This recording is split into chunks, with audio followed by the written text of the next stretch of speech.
Good morning po mga master. Ayan, mayroon na naman tayong clearing serye dito sa District 1, Barangay 117, Chairman Gungun.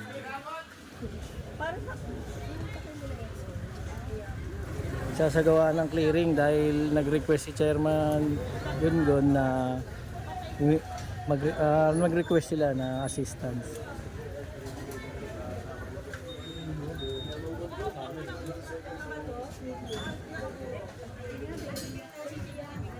Para katulong dito sa pag-clearing kasama ang mga taga-barangay. Sama sila chairman. Itong lugar niya, pinapa-clearing niya.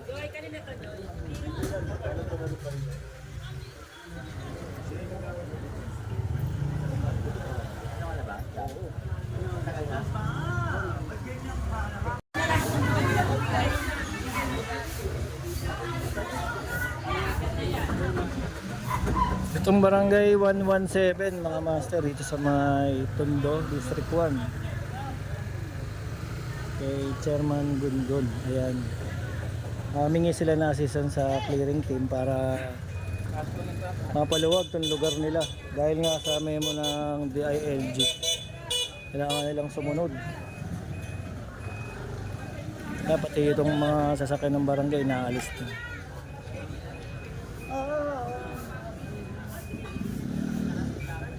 At tuwang din dito yung mga taga-barangay, active sila lahat dito. Tingnan natin kung kakasya yung truck.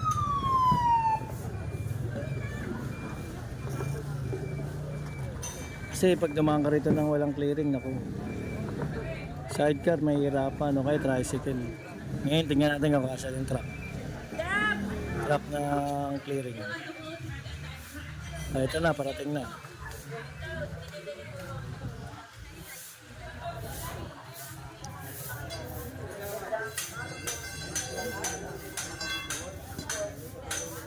Yung kasya haluwag pa. Ito titingnan natin kung anong mangyayari kasi chairman na nag-request nito para ma-clear tong barangay niya.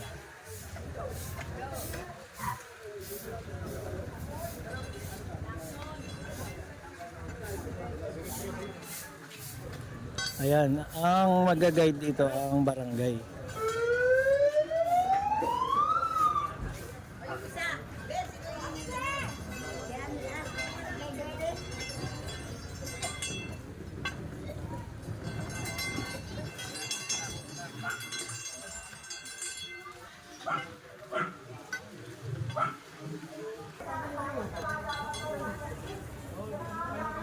Titinda ng merienda. Agawad! Wala ko tayo makikiri niya pag ganyan, no?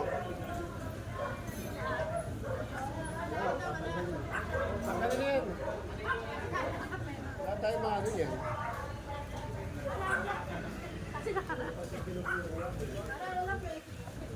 Wala nila daw pwedeng magtinda.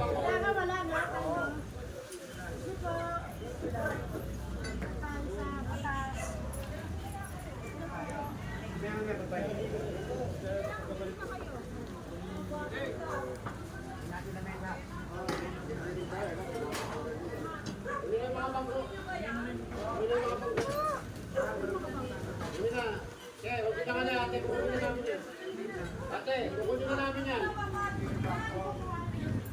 Ate, huwag yun na namin, kukunin na namin. Ate, hindi na. Bitaw na po. Bitaw na po. Lamesa man, doon na namin tinuwi.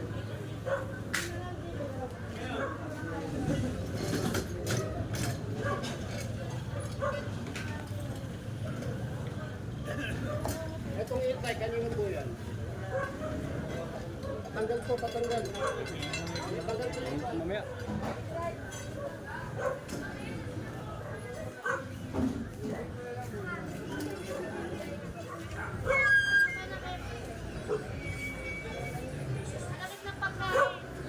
Luwag.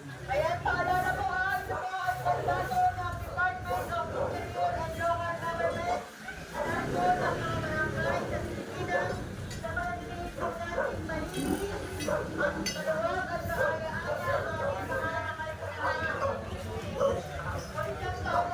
Ito, magulo pa.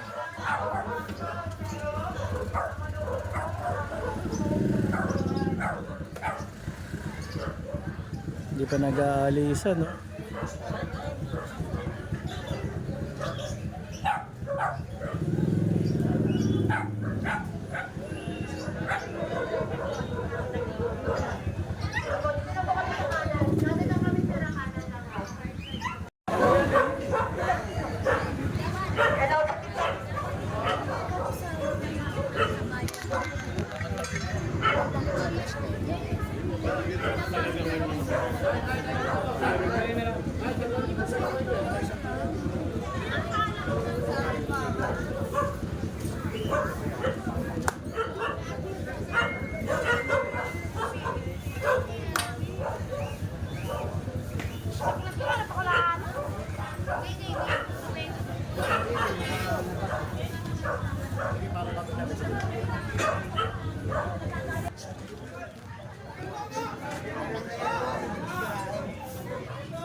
Huwag na ano, palo!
Boss, lahat po kukunin. Pasensya na kami. Mabaho na po tayo ha. Tatay pa sulalan dito. Ito pa, oh, yung dalawa. Parang wala turuan.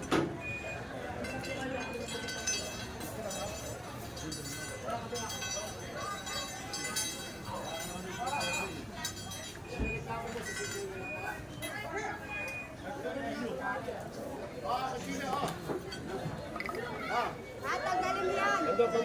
Teresa, baka mabagsakan ka pa. Yung ano ba, hagdan mo, tanggalin mo. Tanggalin mo nila lahat yan para walang ano. Mawalan tayo ha. Wala tayong pasulalan dito ha.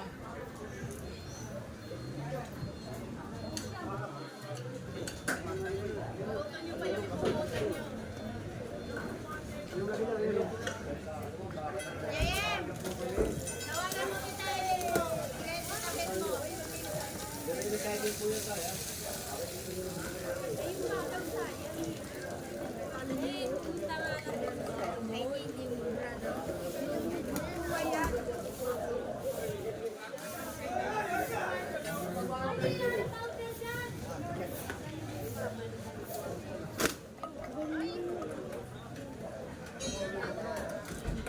Eh, yung mga bata, wala naman kayo matutulong. Uwi na lang kayo. Okay, kaya sa kayo makiri. Kuya, hindi pa kami na lang baka masira.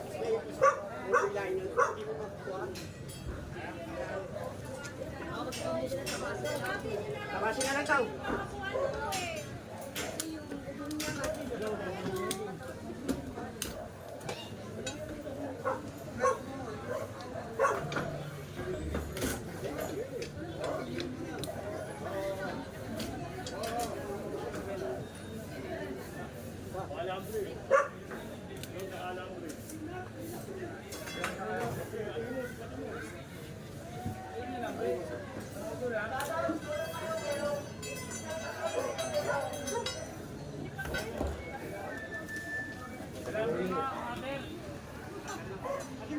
Pagkader! Pagkader! Kulay puti, kunin nyo na rin kulay puti. Subscribe. Tanggalin na. Tanggalin na tayo. Kaya maganda na. Oo. Tapos. Parehas-parehas siya. Para hindi na kayo nagtuturuan. Parehas-parehas siya. Oo, tanggalin yung style.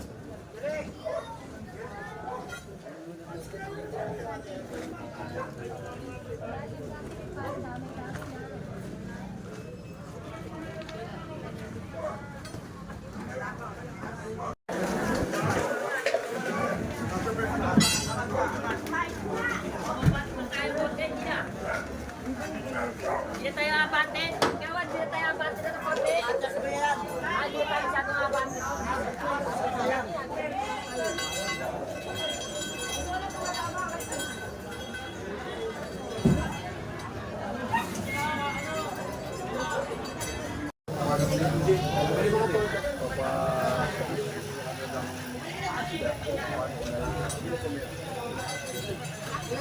Kayo po? Si Kagawad. Itong bubong, oh. Sobra na mga master. Tingnan natin. Ayan, oh. Ayun yung bangketa. Ayun, oh. Lalo na sumikip kasi nga may ilang yung halimbawa nga lang yung bombero. Paano siya papasok? Eh, tingnan nyo. Nakarang to. Kayo, so, ito, tanggalin po ka. Tatanggalin po namin. Inausap lang muna po namin kayo. Pero kailangan po bawas. Gusto nyo kami naman magtanggal. Oo, yun nga. Ngayon, tatanggalin namin yan. Siyempre, tatanggalin namin yan. Kaya kinakausap po kayo na maayos. Pati ito, tinanggal namin. Tatanggalin namin ito. O hindi po kayo. Pati ito. Tatanggalin namin kasama sa inyo. Oo nga, tatanggal lang. Kasama sa inyo. Huwag na lang ako kayo. Soba-soba. Nasa bahay na po eh. Ito lang. Ano na lang? Hindi na lang. Pabasan nyo na lang na paliwanag. Ayun, mga master, kanina napanood nyo yung pagtatalo nyo. May bahay tsaka yung dito sa barangay. Ngayon, ito na pag-usapan. Itong bubong na to dahil sobrang nasa bangketa. Nasa kalsada na halos. Tapos, ang inaalala yun nga, yung pag pumasok yung truck ng basura o truck ng bombero, hindi magkakasya. Magiging istorbo siya. Ngayon na pag-usapan, ikat na lang siya hanggang dito. Ganun. Ang magkakat na yung may-ari na ng bahay. Para pagbalik kasi, may assessment pa to eh. Malalaman kung sumunod o hindi. Ngayon, kung hindi nga naman sumunod, babaklasin na hanggang dun. Sasagad na yan. Okay. Medyo mainit-init lang kasi nga siyempre hindi sanay ma-clearing tong lugar na to. Ang sikip eh. Okay na. Medyo ano lang, hindi lang nagkaintindihan. Pero maayos naman. Ayan. Naisama si Kagawad.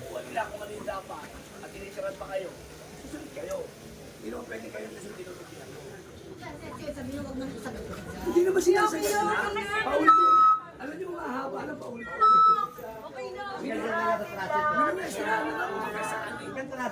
Sinasabi ko sa iyo, kahit ako nila sagad, wala namang kayo. Ang inaano kasi ni Mother, ba't daw yung iba sobra-sobra na nga naman daw. Pati yung pader ng bahay,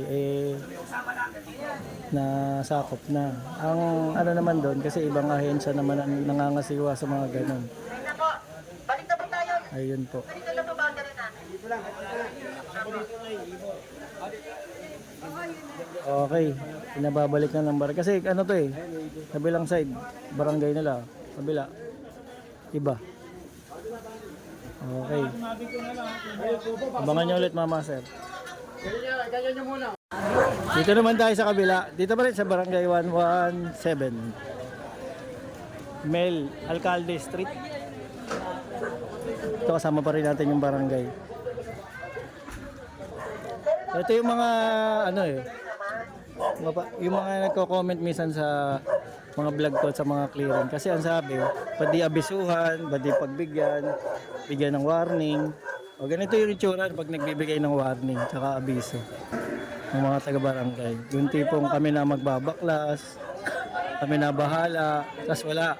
Tapos babalik ulit, tignan nyo mga master. Barangay kasi may request nitong clearing para malinis tong lugar na dahil nasa DILG memo. Ganito nangyayari.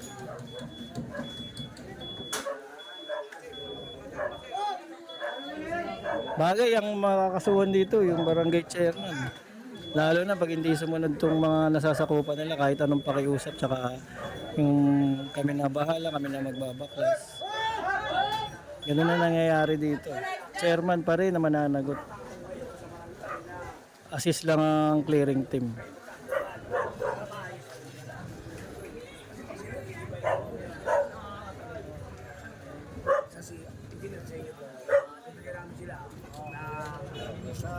Ito lang, parang warning pa lang kailangan po wala lang tanggalin.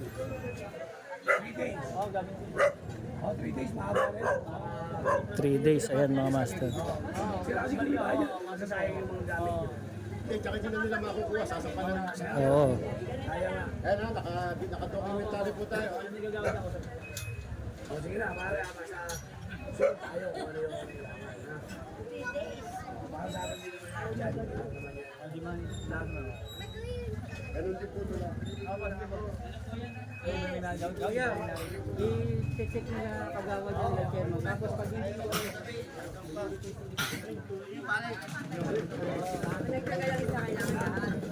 Binibigyan sila ng notice na 3 days. Kailangan pagbalik ng clearing team. Wala na. Paro din sa ano pre, sa ano, sa pangketa.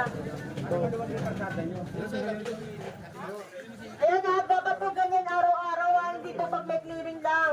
Dapat po araw-araw. Tulungan niyo po yung barangay, nanabanag po yung construction.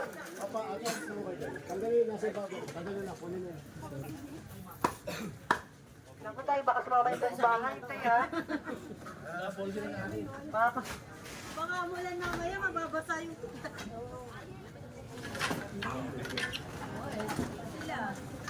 Mamaya.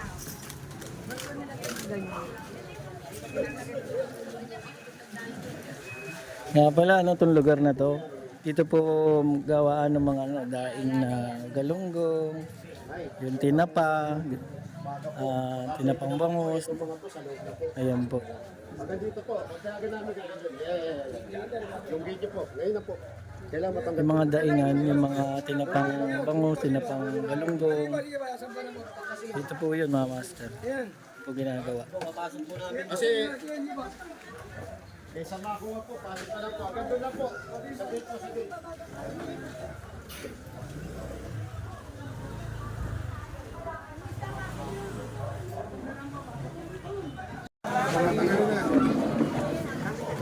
Makapabilis na yun. Pabilis na trabaho.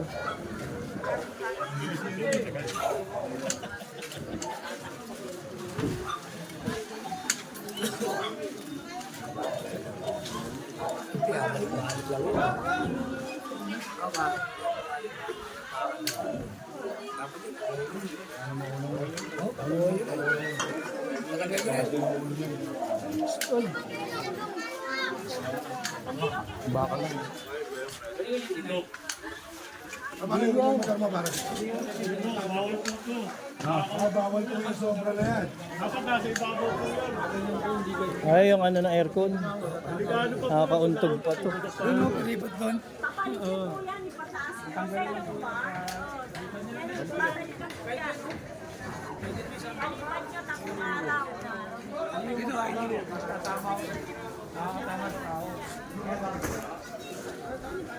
Yung ano kasi ng aircon eh, exhaust eh.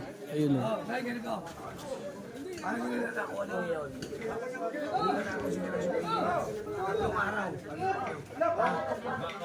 Hanapan nyo na lang pwesto.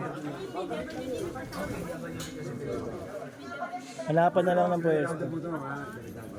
Asan pa nila lang doon? Mas maganda kung mataas doon eh. Oo nga, sa ibabaw.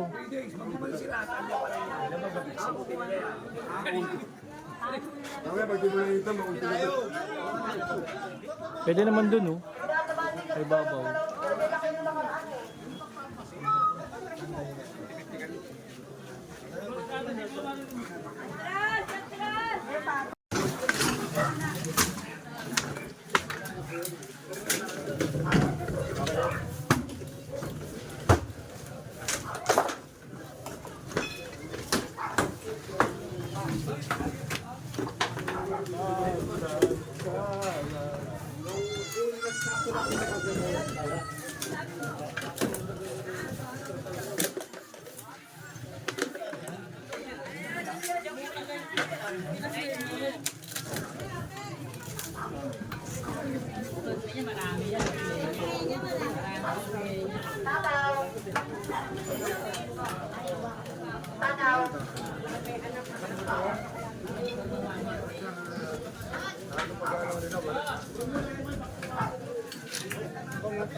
Ayun, hanggang dito lang yung ano, boundary ni chairman.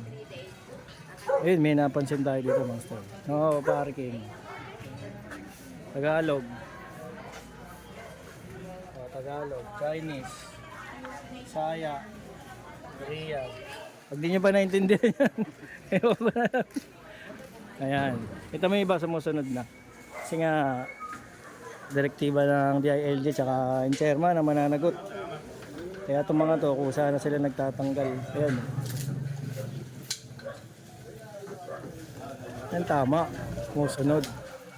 Kasi mga sampay, tinatanggalan ni madam. Bawal kasi may ordinansa din na bawal magsampay sa labas, lalo na sa mga kawat ng kuryente. Ayan.